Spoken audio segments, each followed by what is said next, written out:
ತುಮಕೂರಿನಲ್ಲಿ ಒಂದು ರೀತಿ ಹಬ್ಬದೋಪಾದಿಯಲ್ಲಿ ಇದಕ್ಕೆ ಯಾವುದೇ ಪಕ್ಷ ಇಲ್ಲ, ಪಾರ್ಟಿ ಇಲ್ಲ, ಮತ್ತೊಂದಿಲ್ಲ.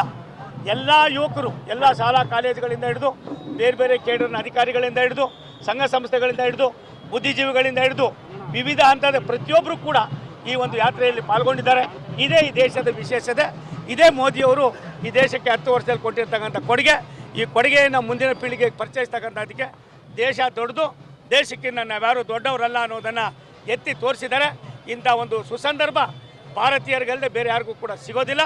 ಯಾವುದೇ ಎಂಥ ದೊಡ್ಡ ದಮನಕಾರಿ ಶಕ್ತಿಗಳಿದ್ರೂ ಕೂಡ ಅದನ್ನು ಬಗ್ಗು ಬಡಿದು ನಾವು ಅವರನ್ನು ಯಾವ ರೀತಿ ಪಾಪದ ಕೊಡ ತುಂಬಿದೆ ಆ ಪಾಪದ ಕೊಡಕ್ಕೆ ಪ್ರತ್ಯುತ್ತರವನ್ನು ಕೊಡ್ತೀವಂತ ತೀರ್ಮಾನ ಮಾಡಿ ಈ ಕೆಲಸವನ್ನು ಮಾಡಿದ್ದಾರೆ.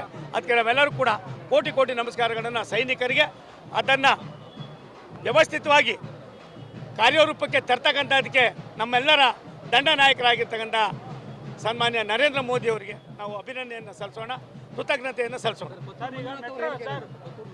ಕೊತ್ತೂರು ಮಂಜುನಾಥ್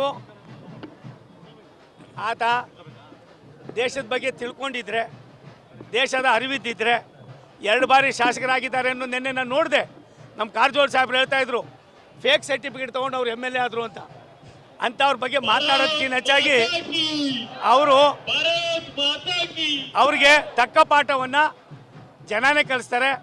ಭಾರತೀಯರ ದೊಡ್ಡತನ ಏನು ಅಂತ ತೋರಿಸ್ತಾರೆ. ನನಗನ್ಸದೆ ಕೊತ್ತೂರು ಮಂಜುನಾಥ್ ಇನ್ನು 6 ತಿಂಗಳಲ್ಲಿ 7 ಹೆಸರಿಲ್ದಂಗೆ ಜನರಿಂದ ತಿರಸ್ಕಾರ ಆಗ್ತಾರೆ. ಇಂಥ ನೀಚರನ್ನು ಈ ದೇಶದಲ್ಲಿ ಜಾಸ್ತಿ ದಿನ ಇರಬಾರ್ದು. ಇಂಥವ್ರಿಗೆ ರಕ್ಷಣೆಯನ್ನು ಯಾರೂ ಕೂಡ ಕೊಡಬಾರ್ದು. ಆದ್ದರಿಂದ ಇದು ಒಂದು ತುಂಬ ಅಸಹ್ಯವಾದ ಅಹಿತಕರವಾದ ಸಂದರ್ಭವನ್ನು ಕೊತ್ತೂರು ಮಂಜುನಾಥ್ ಮಾಡಿದ್ದಾರೆ.